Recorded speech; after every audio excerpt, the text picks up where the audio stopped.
साथियों, उत्तर प्रदेश प्रशासन के द्वारा प्रयागराज में चल रहे 3 कोचिंग सेंटरों को सीज कर दिया गया है, जिसमें से सबसे जो फेमस नाम है वो है एग्जामपुर, जिसको विवेक सर संचालित करते हैं। अब ये कोचिंग सेंटर जो सीज किए गए हैं वो इसलिए किए गए हैं क्योंकि ये छात्रों की आवाज़ उठाने के लिए सड़कों पर उतर रहे थे। अब ऐसे में जब लाखों छात्र आपके साथ हों और वो आपको लगातार बोलें कि सर हमारे साथ ये गलत हुआ है, आप इसकी आवाज़ उठाइए, तो एक शिक्षक का फर्ज हो जाता है उसकी आवाज़ को उठाने का।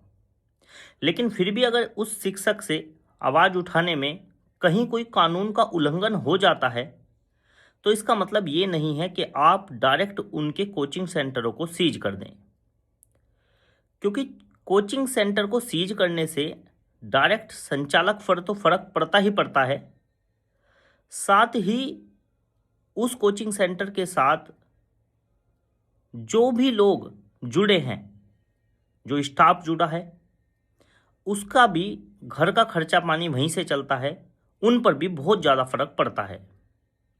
और साथ ही जो बच्चे ऑफलाइन बेंच खरीद रखे थे, जिनकी क्लासेस चली हुई थी लगातार, जिनके एग्ज़ाम नज़दीक हैं, उन सब की पढ़ाई भी काफ़ी हद तक यहाँ पर प्रभावित होती है।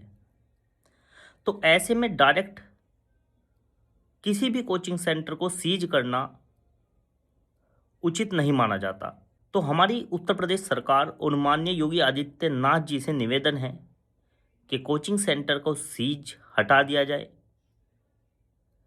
और अगर किसी कानून का उल्लंघन हुआ भी है तो उसका समाधान दूसरे तरीके से किया जाए।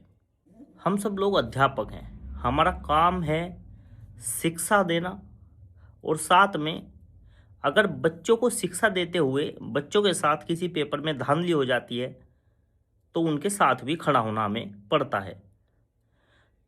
तो गवर्नमेंट को इन चीज़ों को ध्यान में रखते हुए एक्शन लेना चाहिए। उम्मीद है मेरी बात सरकार तक पहुंची होगी और सरकार जल्द से जल्द कोचिंग सेंटर की सीज हटाने पर विचार करेगी। नमस्कार, जय हिंद, जय भारत।